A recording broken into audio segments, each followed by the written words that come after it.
Hey everyone, Anthony Venuto here with InTouch Mortgage Solutions. It's Friday, Finance Fridays, and on this episode, we're going to give 4 tips, 4 pieces of advice for home buyers, home sellers, as we move into a changing market in 2022. You don't want to miss it. Stay tuned. It's coming up next. If you're watching this video on the Team Sessa YouTube real estate channel, once again, thank you for all your comments and engagement in all our videos. We really appreciate it. Don't forget to hit the share, like, and subscribe button and that notification bell so you can get notified every time we post a new video here on Finance Fridays. And don't forget, if you want to book a free consultation with myself or Santo, you can do that in the description box below, and we'll make ourselves available to have a conversation about whatever's on your mind. Now, back to the video. Navigating the current mortgage and real estate marketplace can be a big challenge for many Canadians, especially as everything is changing, as we've seen over the last little while. And understanding exactly when these changes happen, how it impacts home buyers, home sellers, future homeowners, anyone looking to engage into this market right now. Obviously, it is a little bit of a change. As we've mentioned before, we see a lot of clients and a lot of home buyers maybe on the sidelines as things start to calm down.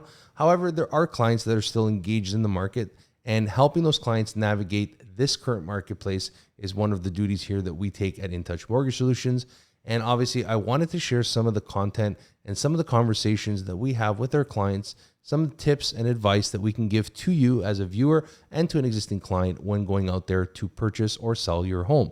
So obviously, point number 1 is getting a pre-approval with a rate hold for at least 120 days, as the rate today is not going to be the same rate that you potentially will get in 120 days, or if you decide to wait a little bit longer. So starting the journey with a pre-approval will obviously give you the baseline of understanding exactly what you qualify for. Now, pre-approval is not just always based on a purchase. It can also require for a refinance. It can be for the sale of a home, even if you need a very small mortgage, even one smaller than the one that you have. Understanding the nuances within your employment, your income, or your taxes file can be a very big proponent in getting that pre-approval. As we see a lot of clients who over the last few years, obviously due to the pandemic, may have changed career paths, maybe had an additional job that they no longer work. For example, maybe they were in the service industry, they lost that opportunity. Now maybe they found another job in a different career. Maybe they were hourly, maybe they were salary, maybe they opened up their own business. Understanding your employment when it comes to that pre-approval is going to be very important, because it's going to give you a direction of how to get your mortgage approved and what requirements are going to be required of you, the future home buyer. So understanding that, making sure your income taxes are obviously filed, as most banks, chartered banks and mono banks, will require potential proof that your income taxes are complete, especially if you're self-employed, depending on the lender that you're working with. Now, having that paperwork ready can give your mortgage professional the right guidance and understanding exactly what the optics look like when presenting it to a lender. Now, here at InTouch Mortgage Solutions, we pride ourselves in the fact that we understand underwriting processes. We've come from the banking background, so we can put together these deals and understand exactly how the lender is going to perceive that information and what exceptions are available. So always working with a licensed mortgage professional will add value. And understanding that when you're working with a mortgage professional, something we talked about last week, is that we have different options with different lenders. We're not just hand-tied to one specific bank. And most importantly is understanding if you're in the buy and a sell, is the lender that you're working with, maybe you're with an equity bank, maybe you're with a private, maybe you're changing directions, is the lender that you're working with going to provide you with the bridge financing if required? And if not, what are the solutions and options that you have? First and foremost, pre-approval, go through your credit. It's going to go through your income and employment. It's going to review your down payment and all this other fantastic stuff. The only variable that we don't have is the actual property, which moves us into point number 2, is when buying a home. So obviously understanding the property, understanding where that property is located, what the potential purchase price of that property is, what condition is the home in, right? Is the home need major renovations? Does it need minor renovations? Is the home have a component for rental basement? Is the home rented? All these things you need to understand when going out there to purchase a home. So having a conversation with your real estate professional alongside your mortgage professional, making sure that they're in communication with each other is very important, so that they can work out all the scenarios for you based on that home purchase. As we are moving into an environment where home prices are shifting and rates are elevated and banks are changing guidelines in the near future when it comes to credit lending, you will be most likely required to have an appraisal done physically or internally. And depending on that purchase price, that lender may require that. And it could be something that you need to understand, especially as something we talked about last week, is if the appraisal comes in lower than anticipated, how does that impact your purchase? How does your down payment change? And how do you shift gears accordingly, right?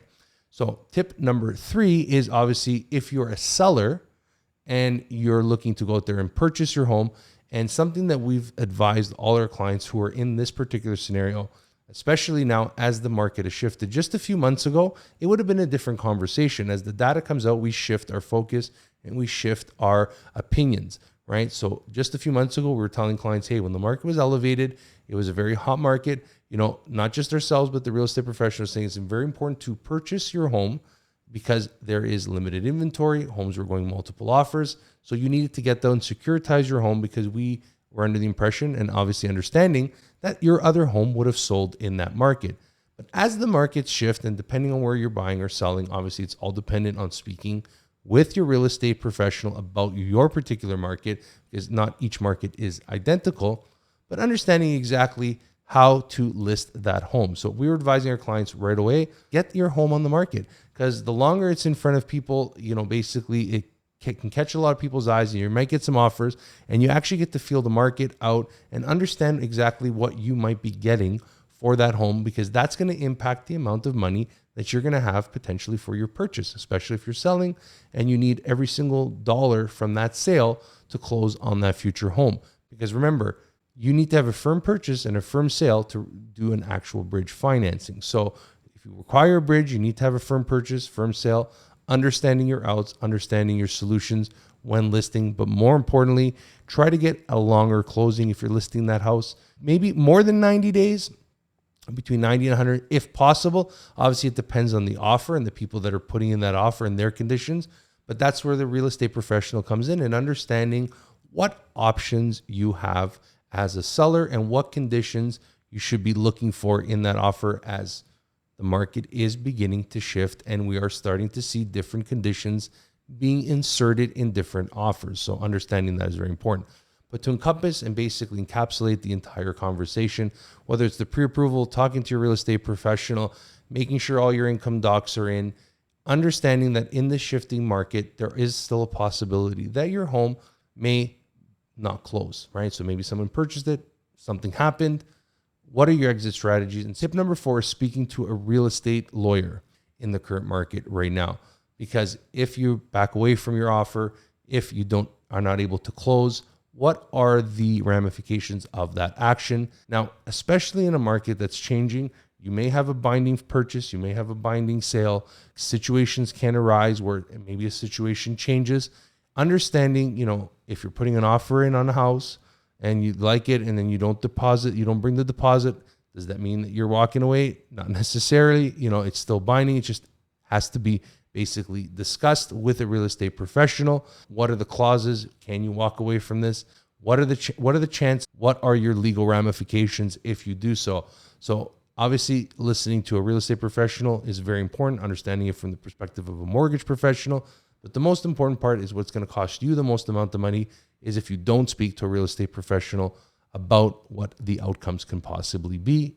If you're selling your home, our advice is obviously try to keep it as close to the closing day as possible for the purchase and the sale.